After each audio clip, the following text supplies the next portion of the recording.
Muy buenas tardes, mi nombre es César Romero, alumno de la Universidad Autónoma de Durango, de la licenciatura de Nutrición, y hoy vamos a hablar de un aparato muy particular, el aparato digestivo. En el aparato digestivo encontramos una anatomía muy centrada en lo que viene siendo todo el proceso que se da en la digestión, desde que ingerimos alimento hasta que es excretado por el ano. La boca, que es la principal entrada del alimento, tiene ciertos componentes como lengua, saliva, dientes para la trituración de los alimentos. Tenemos la lengua, un músculo esencial para deglutir el alimento. La faringe, el esófago, el estómago, el intestino delgado y el intestino grueso, acompañado así de órganos accesorios como lo que son el hígado, la vesícula y el páncreas. En la boca da origen a la alimentación. ¿Sí? Pasa por un proceso de descomposición, pero no de una forma química, sino de una forma mecánica, en la cual hacemos ciertos trozos grandes, los hacemos más pequeños, para que sean de mejor manera absorbibles en el intestino delgado una vez que haya pasado por los jugos gástricos del estómago, que hablaremos un poco más acerca de eso. La lengua es un músculo que nos ayuda a cumplir ciertas funciones. Uno, la saliva, que es una de las principales secreciones del cuerpo, que traen ciertas enzimas, no muy fuertes, pero sí las suficientes como para ir semidesdoblando algunos alimentos, como los almidones. También aquí en la lengua se encuentran unas papilas gustativas, que estas nos dan la sensación y nos dan las señales de lo dulce, lo salado, lo amargo. Entonces, como músculo también tiene una baba protectora, una mucosa, en la cual nos ayuda para que el alimento resbale y podamos de esa forma pasar el alimento sobre lo que es la faringe. La faringe está compuesta, es un componente del sistema digestivo que se encuentra en cavidad nasal, cavidad oral y la laringe. Aquí podemos ver en el dibujo que tenemos expresado en la diapositiva cómo está compuesta anatómicamente la faringe. Es por donde pasa el alimento. Claro, tienen algunas válvulas en las cuales cuando estamos deglutiendo el alimento, ciertas válvulas se cierran para que pueda dar paso al alimento, ya que estas válvulas tienen que ser necesariamente cerradas o bloqueadas al momento de pasar el alimento para que no vaya a los pulmones. ¿Sí? Es un mecanismo que hace el cuerpo de manera automática cuando ingerimos alimento. Los músculos faringeos desempeñan un papel integral de procesos vitales como la respiración, la deglución y el habla. El esófago es un conducto musculoso que permite y contribuye al paso de los alimentos. Este músculo está compuesto de 4 capas: la mucosa, la submucosa, músculo y serosa. Este músculo está compuesto también por anillos que al pasar el alimento hace una peristalsis para que el alimento vaya hasta el estómago. ¿Sí? Eh, la faringe y el estómago son los únicos, la faringe, perdón, es el único de los cuales, como las arterias, que atraviesa lo que es la, la parte del diafragma. Es la división entre el aparato respiratorio y lo que es el sistema ya digestivo como tal. Después de que haya pasado el alimento por la faringe, un tubo eh, compuesto por anillos pasa por 25 centímetros de tubería hasta llegar al estómago. Cuando se da el proceso de la masticación, también se da algo curioso en el estómago. Se hace una dilatación en forma de... Es, el estómago es una pequeña dilatación en forma de J, pero lo importante y lo interesante de este órgano es que al momento de que se da la masticación, el cerebro manda señales al estómago para que empiece a secretar jugo gástrico, para que los alimentos que lleguen sean descompuestos por estos ácidos, que van a ser una mezcla de entre saliva, jugo gástrico y el alimento, mejor conocido dentro del campo de la nutrición como los macronutrientes, ¿no? Las proteínas, carbohidratos y grasas. El intestino delgado, después de haber sido desdoblado algunos alimentos descompuestos en cierta forma y medida a estos macronutrientes, empezamos con el intestino delgado. Ya pasamos la parte de descomposición, que dura alrededor de 25 a 30 minutos, más o menos, dependiendo la persona, si es una persona deportiva, si es una persona sedentaria, varía, pero ese es el rango que se da. En el intestino delgado continúa la digestión de los alimentos, pero ahora es un poco más específica, ya que estos alimentos han sido desdoblados de cierta forma en que ya podemos encontrar moléculas de estos alimentos, como las proteínas, los glúcidos, las grasas, los ácidos grasos, ya son moléculas más pequeñas. Antes de terminar esta parte del sistema digestivo, hablaré un poco acerca de quiénes son los encargados de esas enzimas especiales para que sean las moléculas de la proteína, de los carbohidratos, de los azúcares y los almidones se sinteticen para que puedan pasar de mejor manera al intestino delgado para su absorción. Aquí, en el intestino delgado, que continúa todavía la digestión, todavía no para en el estómago, perdón, hasta que su conversión en componentes elementales aptos para la absorción, y aquí juega el papel fundamental la bilis, que hablará un poquito más acerca de eso. El jugo pancreático, que contiene amilasa, también hay una enzima que secreta el páncreas, la alfa-amilasa, que es también para desdoblar los almidones. La lipasa y la tripsina. La lipasa es para las grasas, descomponen las moléculas de las grasas, y la tripsina es para la descomposición de las proteínas. Dentro de eso, estos jugos intestinales, antes de pasar a lo que viene siendo el intestino delgado, podemos ver cierta sintetización de algunos de algunos nutrientes para que puedan ser absorbidos de mejor manera en el intestino, siendo ya moléculas más pequeñas. Cuando termina de hacer todo lo que es el proceso de, de absorción, todavía no termina ahí. El intestino grueso o colon, como también se le llama, es la última estructura en procesar todos los alimentos. Sí, además de que tiene gran cantidad de ramificaciones linfáticas, porque ahí es donde se dan la mayor parte y cantidad de bacterias. También hay ramificaciones nerviosas como última absorción de los nutrientes. Sí, en el intestino grueso también se absorben algunos nutrientes. Ya una vez que el alimento se ha transformado ya para terminar la fase final, la excretación, ¿no?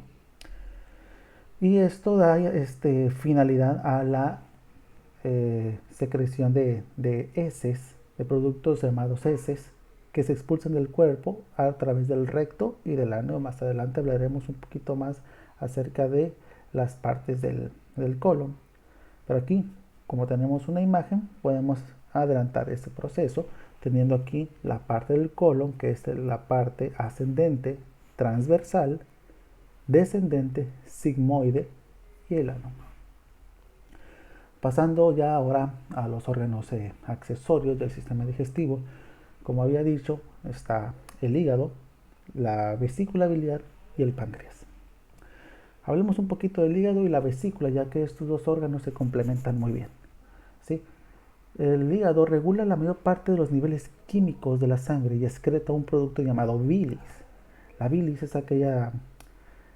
es una sustancia, es un líquido que secreta el hígado, pasando por la vesícula. Es un líquido verde, como verdoso. Hay gente que cuando se enoja o hace corajes, se dice que vomita la bilis, por hacer un, un coraje o un sentimiento negativo hacia algo, ¿no? Entonces esto también perjudica la salud.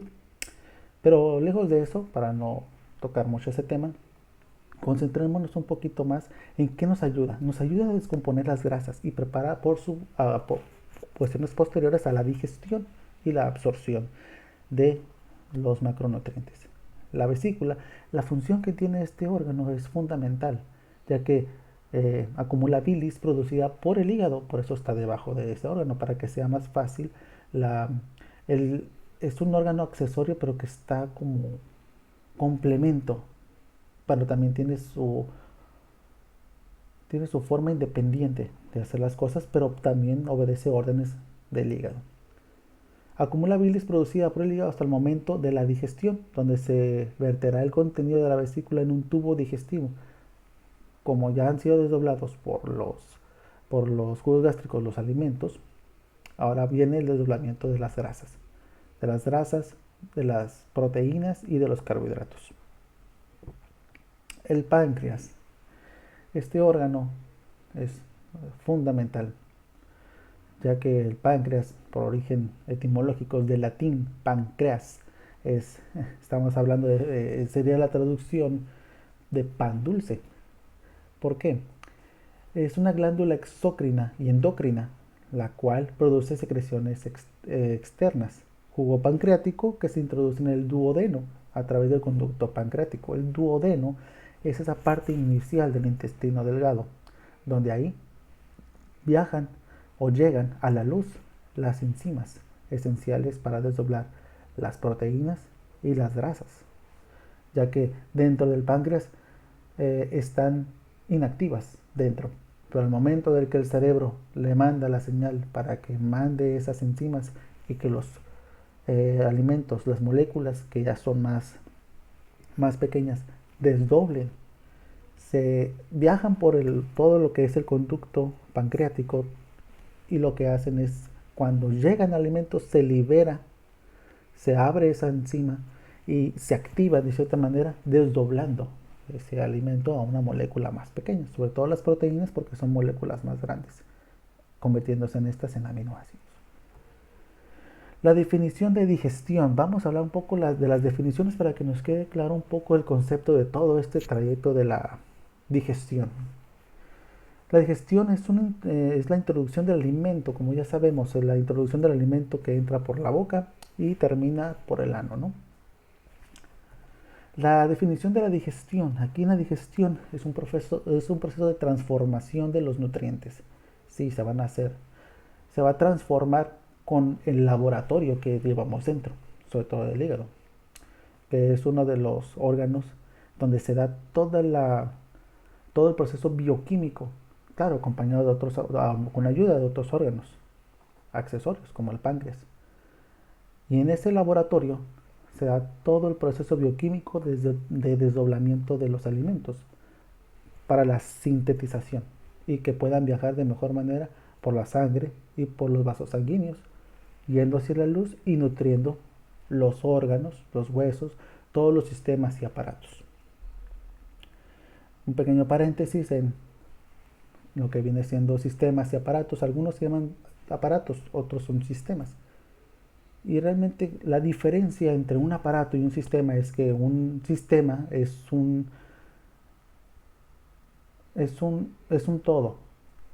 Tiene una independencia, como el sistema cardiovascular. El sistema cardiovascular está compuesto por corazón y las arterias, que son todas la tubería en el cuerpo. Arterias, vénulas, arteriolas. Entonces todo este proceso, todo este sistema es lo que lo hace un sistema, ya que no tiene que intervenir otro órgano para complementar. El aparato respiratorio es un aparato, ya que está compuesto por los pulmones, pero también el corazón, ya que el corazón interfiere un poco para mandar nutrientes a los pulmones. Entonces los pulmones no son tan independientes del todo. El corazón se involucra un poco para enviar los nutrientes. Entonces ahí es la diferencia de un aparato a un sistema. Un aparato tiene accesorios que se involucran y los sistemas son independientes y estos no los tienen, como el endocrino, el nervioso, los circulatorios. Volviendo un poco ya ahora a la definición de la absorción. La absorción es un proceso del cual se incorporan los nutrientes desde el aparato digestivo. Aquí podemos ver cierta ramificación absorbiendo los nutrientes mientras viaja por este tubo que llamamos intestino delgado. Todos esos nutrientes van a viajar a la sangre. Al final, en lo que se va a convertir el alimento, se va a convertir en nutrientes para la sangre y para los órganos. La definición de secreción, aquí pues un ejemplo muy particular, en la cuestión de la secreción de los jugos gástricos, donde entra en acción el ácido hidroclorídico, en el cual esta secreción gástrica requiere una compleja red de interacciones neuronales, endocrinas, autócrinas y paracrinas, que funcionan como un todo para lograr un delicado equilibrio fisiológico que permita la digestión y absorción de los nutrientes. Claro, aquí para esto hay que explicar un poquito acerca de lo que es el estómago, por qué no se come el ácido al estómago, porque el estómago tiene una capa de mucosa en la cual es altamente alcalina y el ácido, lo que es el jugo gástrico, es altamente ácido. Entonces ahí, entre la acidez y la alcalinidad, hay se le puede considerar como se neutraliza el ácido de cierta forma para que no llegue a tocar las paredes del estómago, que las paredes del estómago contienen vasos sanguíneos donde son también absorbidos algunos nutrientes que viajan hacia la luz, obviamente. Pero ese es el principal aspecto que tiene este órgano. Tiene una mucosa y una submucosa que ayuda a proteger las paredes del estómago, ya que si estas llegan a penetrar, nos encontraríamos con un problema común en las personas, como úlceras, gastritis, etcétera, ¿no? Todos problemas gástricos, también dispepsia y entre otros.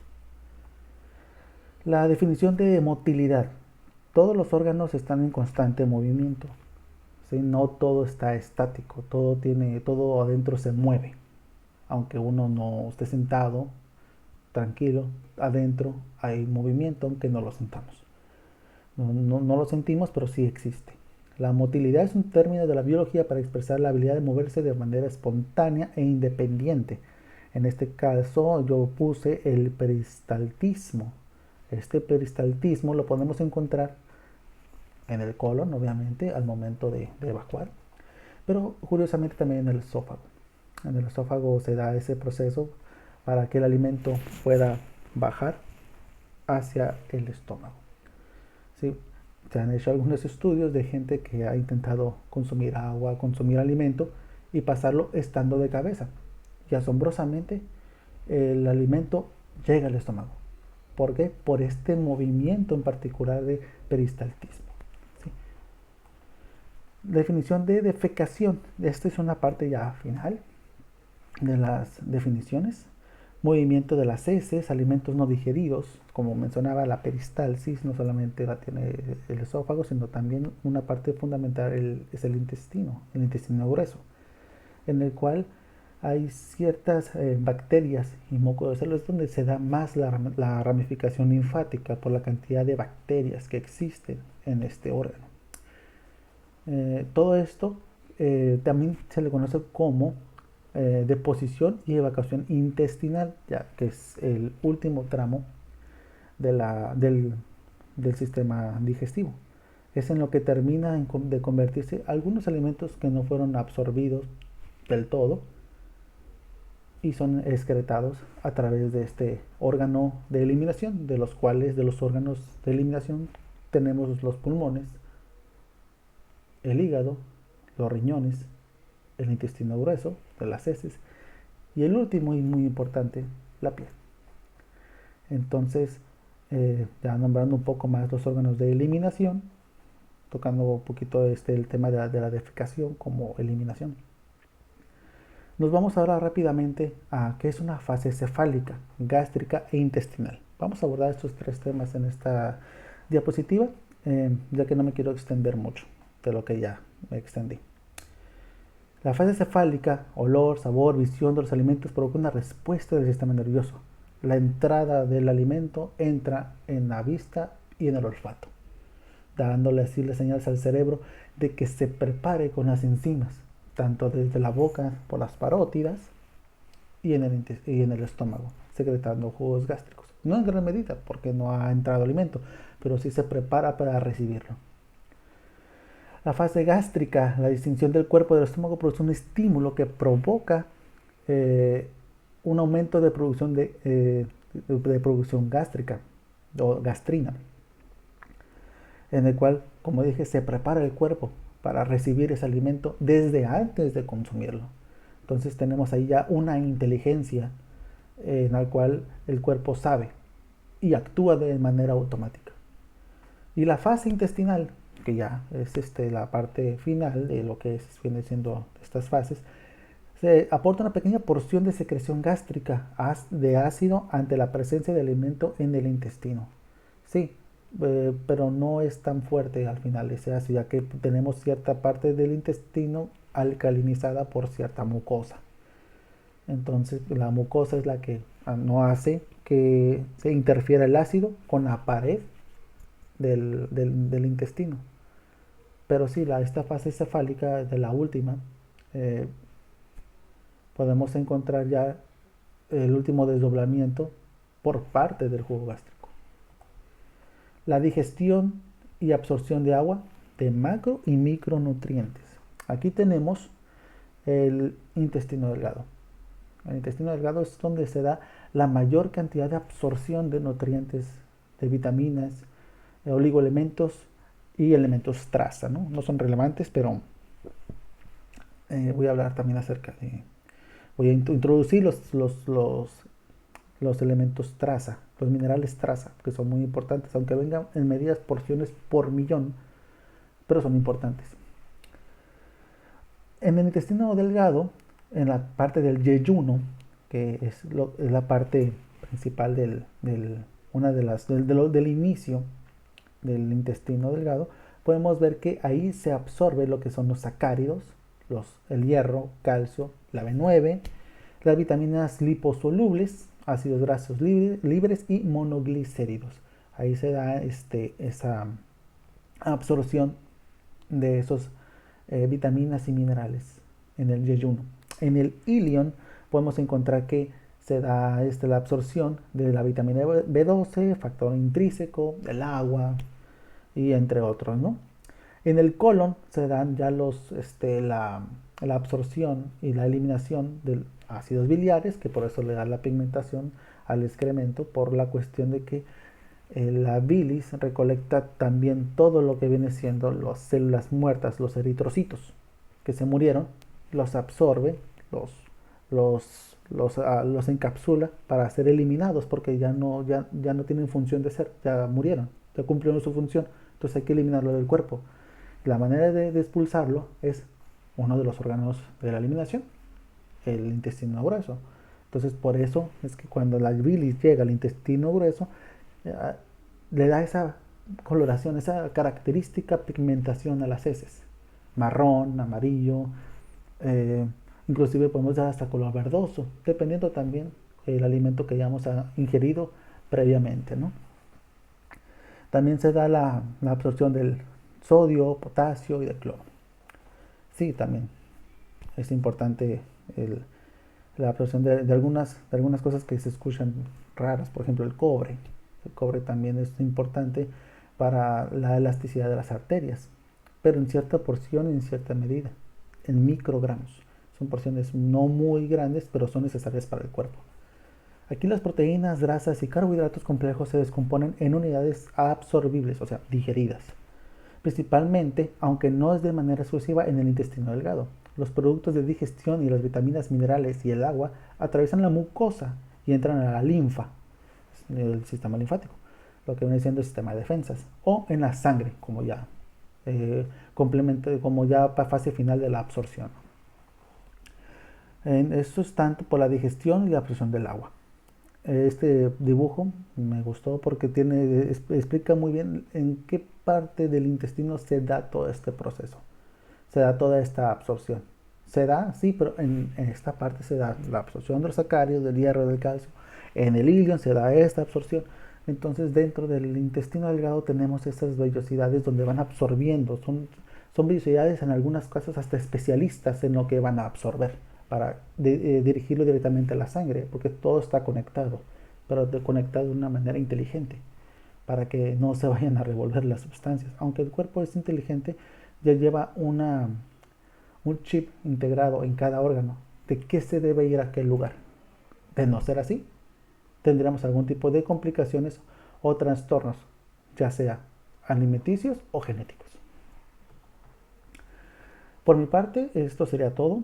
Eh, Les dejo la bibliografía de donde donde saqué la información y espero que este video haya sido didáctico, que hayan sido aclarados todos los puntos importantes para lo que viene siendo hablar acerca del sistema digestivo.